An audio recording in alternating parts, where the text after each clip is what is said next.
কখনো কি ভেবেছেন একজন হাজিরও কবরের শাস্তি হতে পারে? একজন ব্যক্তি যে কিনা দুবার হজ করেছিলেন, গ্রামের সবাই তাকে খুবই ধার্মিক মনে করত।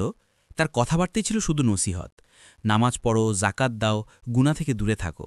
মানুষ তাকে সম্মান করত, ভালোবাসত। সবাই ভাবত এ তো হজ করা মানুষ, এই লোক সরাসরি বেহেশতে যাবে। একদিন হঠাৎ তার মৃত্যু হলো। পুরো এলাকায় শোক নেমে এলো। তার জানাজা পড়া হলো, মানুষ তার প্রশংসায় পঞ্চমুখ।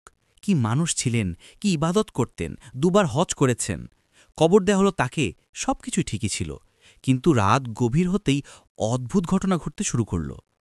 কবর খননকারী হঠাৎ শুনতে পেল গভীর নিঃশ্বাসের শব্দ, যেন কেউ যন্ত্রণায় শ্বাস নিচ্ছে। মাটি থেকে উঠে আসছে একটা জ্বলন্ত গন্ধ, ধোঁয়া।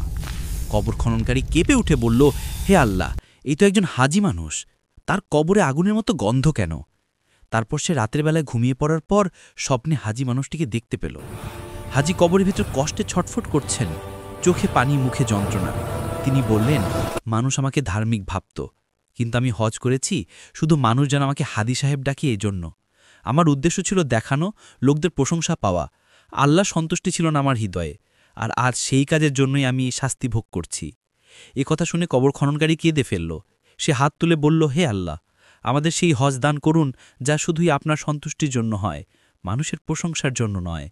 শয়তান কখনোই চায় না আপনি ভালো কাজ প্রচার করুন, তাই শয়তানের বিরুদ্ধে গিয়ে সাবস্ক্রাইব ও শেয়ার করুন।